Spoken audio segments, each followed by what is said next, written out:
La entrevista a la carta, en diálogo directo con los protagonistas de los hechos.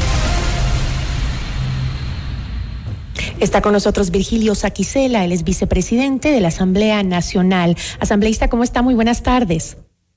Buenas tardes, Gisela, a sus órdenes. Muchísimas gracias. Asambleísta, en la sesión del Pleno del Legislativo de este martes, ni el correísmo logró que la Asamblea iniciara un proceso de destitución al presidente Guillermo Lasso, ni el oficialismo consiguió que la investigación de los denominados Pandora Papers se archivara. La reunión tuvo un desenlace marcado por acuerdos de última hora entre las bancadas, gritos, acusaciones y hasta apelación a la presidenta de la Asamblea. El Pleno logró tomar una resolución al tercer intento y en función de una mayoría que estuvo compuesta por correísmo, Pachacutic y la Izquierda Democrática, que apoyó la moción del jefe de esta última bancada, Alejandro Jaramillo, para exhortar al presidente de la República a que acuda al Pleno para rendir explicación sobre la filtración de los denominados Pandora Papers.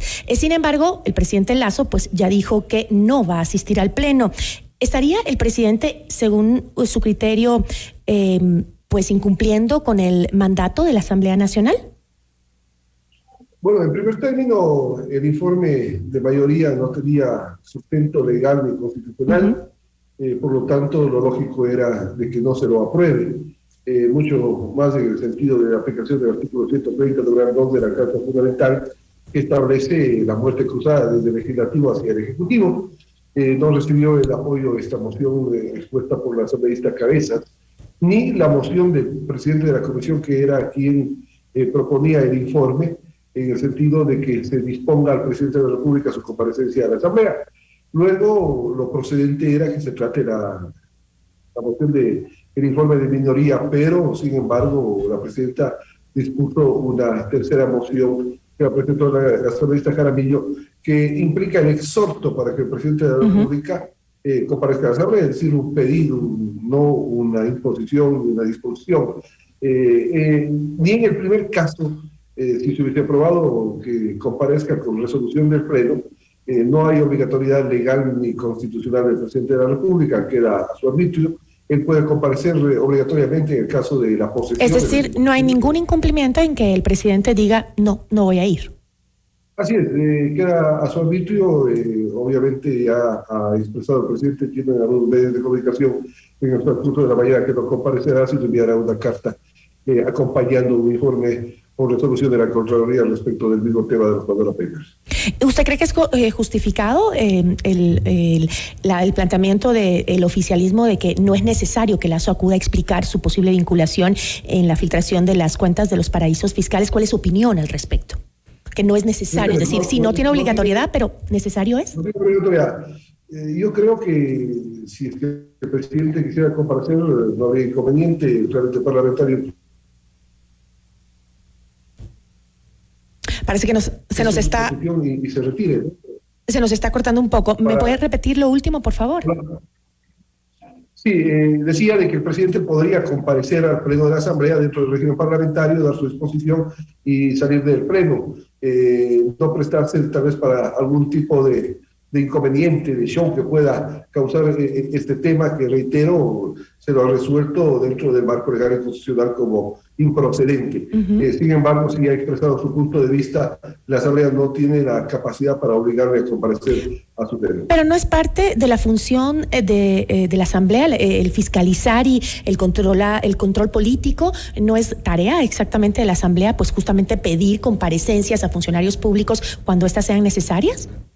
Artículo 131 de la Constitución establece esa posibilidad dentro del marco de fiscalización para los asambleístas de requerir de cualquier funcionario público, pero no establece del presidente de la República, sino de los ministros de Estado, procurador, contralor, superintendentes. No está especificado para el presidente de la República, por lo tanto no existe ese imperativo legal ni constitucional que pudiéramos aplicar para ese efecto. Ahora, la primera moción de este martes fue presentada por la jefa de bloque del correísmo, Paola Cabezas, quien propuso al Pleno que inicie un proceso de destitución de Guillermo Lasso por grave crisis política y conmoción interna derivada de los Pandora Papers, justamente. La moción de Cabezas obtuvo 51 votos a favor, 77 en contra y 7 abstenciones. Y sobre esta moción, pues el presidente señaló lo siguiente: esa es la actitud conspiradora, dijo, que ha tenido el grupo de UNES, el correísmo. Fracasaron, no lograron más de 51 votos. Los de ellos más 5 o 4 votos no lograron, no pudieron, porque imperó la sensatez, dijo el presidente de la República. Sin embargo, esta actitud, según dijo, conspiradora de la que habla el presidente, no se hizo sentir en la última votación del Pleno, en la que el bloque de UNES pues permitió que la reforma tributaria pasara por el Ministerio de la Ley. ¿Es el debate sobre los Pandora Papers una excusa de la Asamblea para medir las fuerzas políticas de las bancadas, acaso?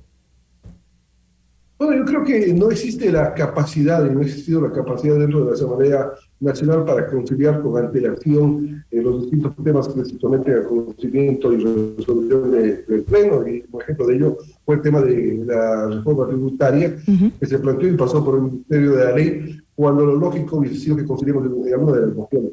Hubo una propuesta de la comisión que creo que era positiva, en el sentido, por citar un ejemplo, de que el impuesto a la renta no iba desde los 2.000, sino desde los $2.600. Sin embargo, al pasar por el Ministerio de la Ley, eso quedó de lado. Igualmente, en cuanto al impuesto a la herencia, que se mantenía con el informe de la comisión, con el tema de pasar por el Ministerio de la Ley, se mantiene el proyecto original presentado por el presidente de la República. Entonces hay que trabajar en esa capacidad de resolver acuerdos antes de, pero acuerdos transparentes que posibiliten resolver los temas de interés de los ciudadanos del país.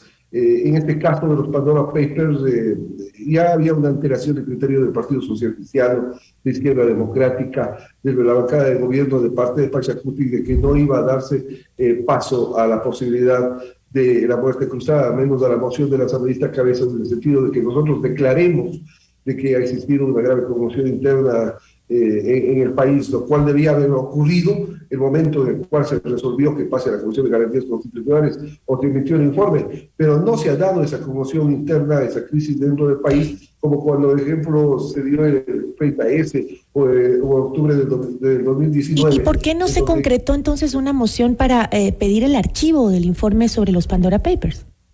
Porque para mi criterio existió ahí un inconveniente. Lo que pasa es de que la asambleísta ponente del informe de mayoría, la asambleísta Cabascango, cuando hizo su exposición del informe como ponente, debía haber esbozado la moción, ¿no? Y no lo hizo, y eso dio posibilidad a que se esboce una moción por parte de la asambleísta Cabezas, que difiere, a pesar de ambos suscribir el informe de mayoría, de la moción que lo puso luego Cabascango. Eso creó una especie de vacío legal, y lo lógico era que con 77 votos no se dio paso al informe de mayoría, era que se discuta el informe de minoría. Sin embargo, al haberse introducido esta moción por parte de la asambleísta de Izquierda Democrática, propició un apoyo, más creo que con quedar bien con la colectividad, es decir, si estamos dentro del ámbito de la fiscalización, antes que como una resolución que en el fondo implique algún tipo de decisión respecto del tema puesto a consideración del Pleno.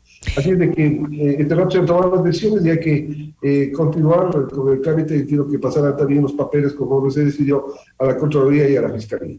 ¿Y les tomó por sorpresa a los asambleístas entonces el informe de Contraloría? Bueno, más que por sorpresa, si el artículo 9 de la Ley de Paraísos Fiscales establece un plazo de alrededor de 60 días para que la Contraloría se pronuncie, y lo ha hecho dentro de ese plazo. Que ha pronunciado la Contraloría, si es que archiva, como en este caso, porque no encuentra ninguna prueba respecto de la vinculación del presidente con los paraísos fiscales a la época de la inscripción de la candidatura, se ha dado ese archivo. Lo otro hubiese sido que la Contraloría establezca la causal para la destitución, que eso pase a la Corte Constitucional sobre el procedimiento, y ahí se remita a la Asamblea, y ahí éramos ya competentes nosotros para resolver el tema. En este momento, dentro del marco legal, fue la Contraloría y la Fiscalía General del Estado los que tienen que tomar cartas en el asunto. Entonces, ¿considera que no existen motivos para desconfiar de la legitimidad del informe de Contraloría? Sobre todo considerando lo que han dicho algunos, que pues llegó justo antes del debate en el Pleno sobre las resoluciones. Sí, no, se lo ha hecho dentro del marco legal. La Contraloría ha dictado una resolución luego de un análisis de los documentos. Y es más, de lo que se analizó en la Comisión de Garantías Constitucionales, para nada se configuró el hecho de la vinculación del presidente a la época de la inscripción de la candidatura. Lo que pasa es de que en este país, lastimosamente, en el año 2017 se direccionó esta ley respecto de, en ese entonces, varias veces candidato a la presidencia Guillermo Lasso, ¿no? Y él, cuando fue candidato en el año 2020, cuando escribió la candidatura previamente, cumplió con el marco legal de transferir las acciones que tenía en Panamá. Y lo hizo antes de la inscripción y por lo tanto incluso el CNE, el Consejo Contencioso Electoral o el Tribunal Contencioso Electoral resolvió este tema. Hay una especie de cosa juzgada cuando ya se impugnó la candidatura de Guillermo Lasso por parte de UNES. Y al final del día, el CNE lo que dispuso es de que no había motivo. Eso se corrobora con la no aprobación de la moción de aplicación del artículo 130, numeral 2, por parte del Pleno de la Asamblea el día de ayer, e incluso con el informe de la Contraloría o resolución de la misma. Con eso me quedo. Muchísimas gracias, asambleísta. A usted, un abrazo, gracias. Una buena tarde. Virgilio Saquicela, vicepresidente de la Asamblea Nacional. Esto es Notimundo a la Carta, siempre bien informados.